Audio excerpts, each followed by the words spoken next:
제가 투자한 신축 빌라 투자처는 네 곳이었는데 지역은 세 군데로 나뉘죠. 한 건물에 두 채를 샀으니까 말이죠. 그럼 지역적으로 투자 가치를 분석하고 저의 투자 형태와 투자 성격, 그리고 실제로 제가 지출한 투자 금액이 얼마인지 정리해 봤습니다. 우선 제가 이 네 채의 신축 빌라를 투자한 형태는 동일합니다. 네 군데 모두 전세 갭 투자로 진행했습니다. 자, 그럼 그 이유는 저는 다주택자로서 대출이 많이 안 나옵니다. 그리고 투자금도 항상 최대한 적은 비용으로 투자하려 합니다. 최대한 투자금을 적게 찢어서 다양하고 많은 투자, 즉 분산 투자를 하는 게 저의 투자 신념이자 투자 성격입니다. 그러기엔 전세계 투자가 딱 좋은 투자 형태인 거죠. 내 돈이 최대한 적게 들어간다? 뭐 이미 갭 투자를 아시는 분들은 단박에 알아들으셨죠? 여기 등촌동 빌라 같은 경우 제 돈 200만 원, 이 200만 원만 투자해서 제 집을 만들었고요. 천호동 빌라 같은 경우 단돈 300만 원으로 강동구에 제 집 한 채 산 겁니다. 이게 어떻게 가능하죠?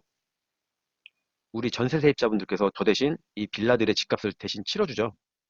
전세금을 마련해 오시잖아요.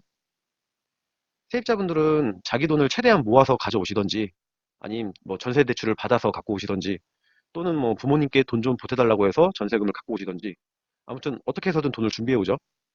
그 돈에 제 돈 조금 보태서 집을 한 채 구입하는 겁니다. 이게 바로 전세 갭 투자죠. 아, 그런 게 갭 투자구나. 근데 진짜 200만 원, 300만 원으로 살 수가 있어요?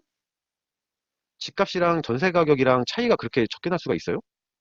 뭐 이렇게 궁금하고 물어보신 분들 계시죠? 네, 가능합니다. 가능하고 말고요. 그리고 더 놀라운 건 집 살 때 세금을 내야 하죠. 지금 이 200만 원과 300만 원은 세금 들어간 걸 적어 놓은 겁니다. 집값에는 제 돈이 들어간 게 없이 저는 집을 사면서 나라에 줘야 하는, 당연히 줘야 하는 세금만 내고 제 집을 한 채씩 보유하게 된 겁니다. 결국 이 말은 집값과 전세 가격이 같은 물건을 제가 잡았다는 말이 되는 거죠. 근데 아까부터 이 마이너스 200과 400만 원이 눈에 들어오는데 설마 그럼 저건 돈이 오히려 남았다는 건가? 이렇게들 생각하시죠? 네, 맞습니다. 이곳에 제가 두 채를 사게 된 이유도 지역적 호재도 많은 부분을 차지하지만 이왕 돈이 들어오는 현장인데 한 채를 더 산 거죠. 원 플러스 원으로. 그렇게 산 거죠. 저는 이 집을 전세로 내놓으면서 전세 세입자의 돈으로 제 명의로 이 집에 등기를 치고 오히려 저는 한 채당 200만 원씩 총 400만 원을 번 셈인 거죠. 이것이 가능한 이유는 이 현장이 주거용 오피였기 때문에 가능했습니다. 어떻게 그럴 수가 있지? 세상에 집을 사는데 돈을 오히려 받다니? 이게 말이나 돼? 네, 흔치 않은 일이지만 충분히 그렇게 될 수 있습니다. 이 내용은 얘기가 길어지고 복잡하니 이번 영상에선 따로 설명드리진 않겠습니다. 그냥 이런 게 현실적으로 가능하긴 하구나 알아두시고 있으시면 되겠습니다. 투자 가치 제가 중간중간 설명은 드렸죠. 등촌역에 대한 빌라는 투자 가치가 9호선 황금 노선이었고요.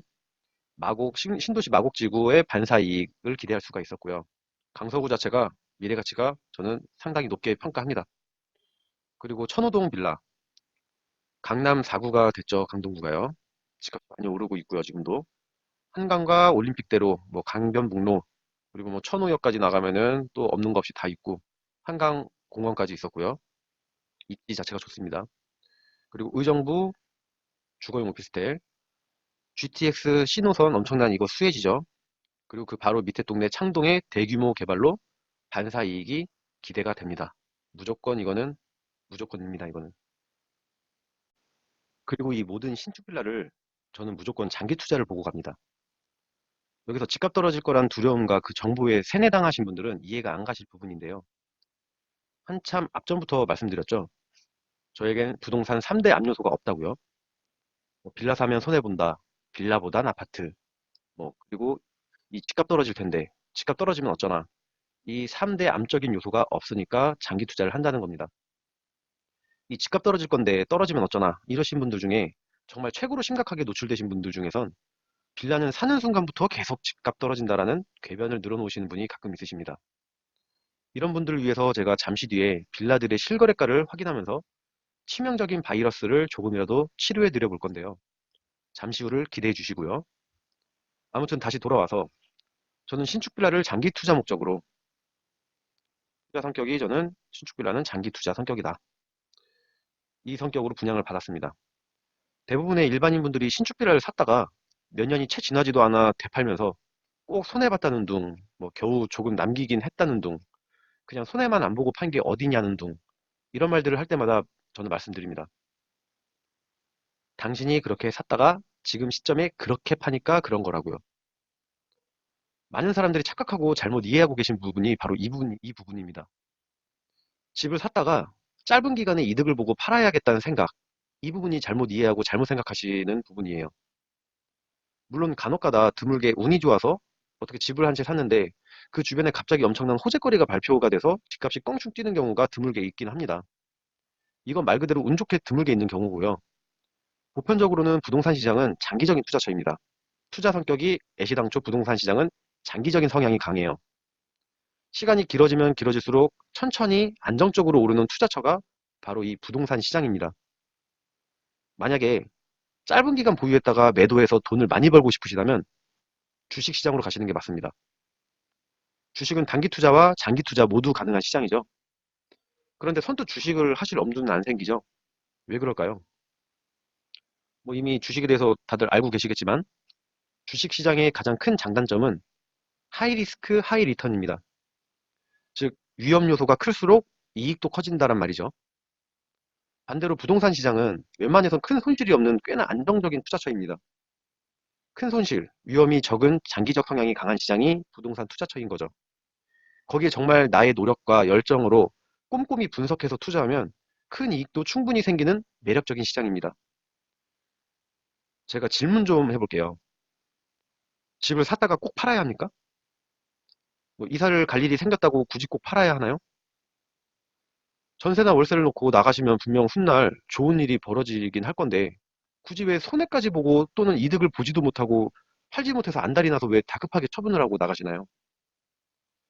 제가 계속 말하지만 애시당초 집을 잘못 사서 오를 가치가 없고 뭐 미래가 어두운 물건이라면 빨리 팔거나 뭐 어떤 대처를 하긴 해야겠죠. 하지만 지금처럼 제가 집을 구할 때처럼 투자 목적과 뭐 방향성, 미래 가치를 명확하게 설정하고 꼼꼼히 따져보고 사신 분들은 집을 아깝게 팔지 말라고 말씀드립니다, 저는. 그렇게 잘 산 집을 아깝게 왜 팝니까? 분명 훗날 시간이 흐를수록 효자 노릇을 톡톡히 해줄 물건인데요. 그런 생각으로 그런 확신으로 저는 이 신축 빌라 물건들을 산 거고요. 아, 또 그런 생각들을 또 하시죠. 집이 두 채, 세 채 이렇게 자꾸 늘어나면 세금 두들겨 맞아서 많이 내지 않습니까? 다주택자들 다 잡는다던데, 정부에서. 이렇게 말씀하시는 분들 치고 부동산 세금에 대해서 제대로 이해하고 계신 분들 제가 거의 본 적이 없습니다. 이 역시도 잘 알아보지도 않고 부족한 정보력으로 그냥 몰라서 하는 얘기에 지나지 않습니다. 잠시 뒤에 제가 내고 있는 부동산 세금도 한번 보여드릴게요. 아무튼 저는 이것들을 최대한 장기적으로 투자할 겁니다. 실제로 현재 이 해당 물건들 주변의 집값 시세가 벌써부터 심상치가 않습니다.